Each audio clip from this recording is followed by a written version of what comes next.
I'm Shanika Center, and I'm the Virtual Content Specialist for Middle School Science for ELS.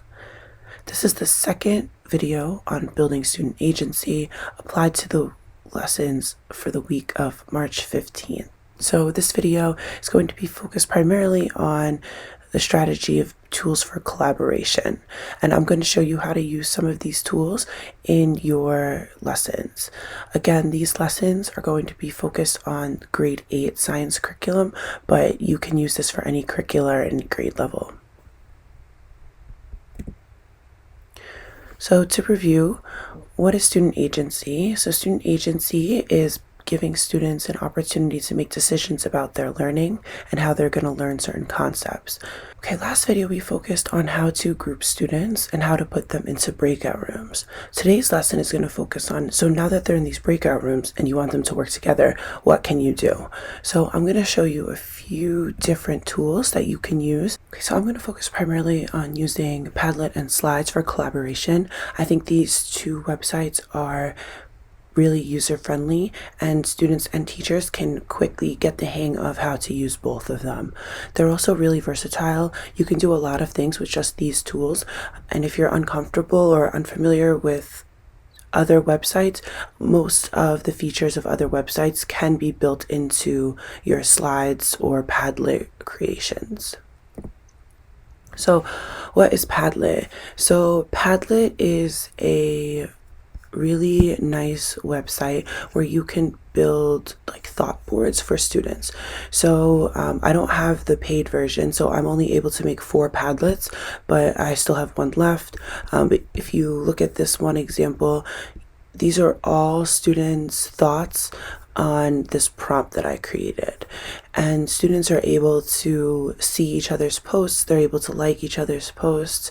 Sometimes if you encourage students to or want students to, they can even respond to each other's posts. But as you can see, I can have an unlimited amount of student answers. Students are able to put in GIFs, pictures, websites if they want to, but they're really able to express their thoughts, and they can work collaboratively with each other and respond to each other's thoughts. So how would you use Padlet? So let's say that you want to take this example from Unit 4, Day 2, where the lesson is asking students to generate questions. So what you could do to increase collaboration and make this a more interactive process is you could create a Padlet. So you go to Padlet, you could make a Padlet. You could pick any one of these formats that you would like. I really like wall because it's really simple for students to use. You do select,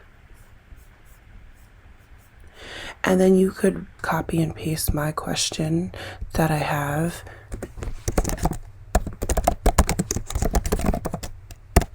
as the description. You can also reformat this so the question is up in title, but that's just preference. You can also change the wallpaper if you would like to be more appropriate to the theme that you're talking about. Let's just do Blue Lagoon because you are talking about water. So then you just want to make sure that you have comments, so allow viewers to comment and post. That means students can talk to each other, and you can also have students respond to each other using likes, votes, stars, or grades. So then you click next, and then students can post by clicking that arrow at the bottom, and then I write something. If I wanted to know more, I would ask, what is the weather like in this region? And then a question. So one way that you could scaffold this for your Ls is by providing them with sentence starters or question frames, and you can also allow them to incorporate photos. You could ask, who would you talk to about this topic? You could put some pictures just to make it more accessible to Ls. And then students could, again, respond to these posts using accountable talk frames. So once you have a full Padlet or with multiple student responses, it will look something like this. So that was Padlet. The second tool for collaboration that I'm going to talk about is Google Slides. So I'm going to show you how to use slides in this example of creating this group concepts map on a separate sheet of paper. So you would go to Google Slides, click blank, and then you would have this full template where you can do anything you want. So if you wanted to, again, we're going to use this from an example from Unit 4, Day 1, where students are asked to make a group concept map. So what you would do is, I always make one slide instructions so students are able to see on the document what they need to do. And then create a blank slide. And in this lesson, the map is provided for you. So I would just copy and paste that into here. And then students would be able to work on this assignment. When you create Google Slides collaboration boards, you want to make sure that you are making one slide set per group so students can edit on it and they're not going to interfere with other groups. So let's say this is group 1 concept map.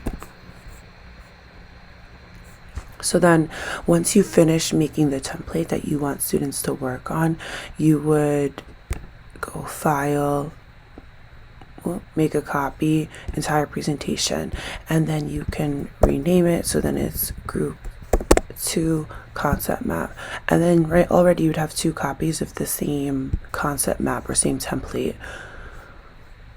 When you go to post this assignment, what you would need to do is create assignment group 1, and then you would need to add the group 1 concept map, and you would want to allow students to edit the file, and then you would also want to add the link for your Google Meet so students know where they should be going and only have access to that Meet. And then again, you would want to allow only certain students to be a part of that group. And then you would assign, of course you can change points, due date, topic, and add a rubric. I'm not going to for the sake of this video. But then this assignment would enable students to turn in the work once they're finished. So again, this video focused on different tools for collaboration. Mural and Explain Anything are forms of collaboration boards, just like Google Slides, but they are a little bit more difficult to use. I recommend sticking with slides just because students are already familiar with how to use slides. It's also really seamlessly built into Google Classroom, so I would suggest sticking with Google Slides if you're not familiar with using different tools and seeing all of the things that Google Slides can do before you try to do anything on Mural or Explain Anything. It's also free, so definitely suggest Google Slides.